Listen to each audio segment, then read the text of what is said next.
నా చిట్టి తల్లి మార్నింగ్ చిట్టి చిట్టి ఇడ్లీలతో స్టార్ట్ అయింది. అలాగే మేము కూడా ఇడ్లీ వేసుకున్నాం. ఇక నేను ఇడ్లీ వేసేటప్పుడు ముందుగా పాత్రలో నీళ్లు పెట్టుకుంటాను, తర్వాత బ్యాటర్ ఫిల్ చేసుకుంటాను ప్లేట్స్లో.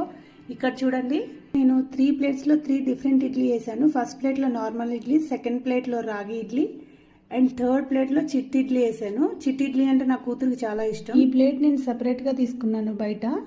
అరౌండ్ 150 అయినట్లుంది, సరిగా గుర్తులేదు. ఇప్పుడు మూత పెట్టేసి చిటికేసే లోపు వేడివేడి ఇడ్లీ రెడీ అయిపోయాయండి.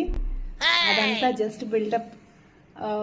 15 నిమిషాలు పట్టింది ఇడ్లీ రెడీ అవడానికి. నా కూతురికి ఇడ్లీ పెడదామని ఇడ్లీ తీస్తుంటే ఈ లోపు వచ్చిందండి వయ్యారి. నేనే ఇడ్లీ పెట్టుకుంటా అంటూ ఇడ్లీస్ అన్ని తీసి తనకు కావాల్సిన ప్లేట్లో వేసుకుంది. నా కూతురికి టిఫిన్స్లోకి టొమాటో చట్నీ అంటే చాలా ఇష్టం, అందులో ఇడ్లీలో కంటే ఇంకా ఇష్టం. ఇడ్లీ పర్ఫెక్ట్ ఉన్నాయా?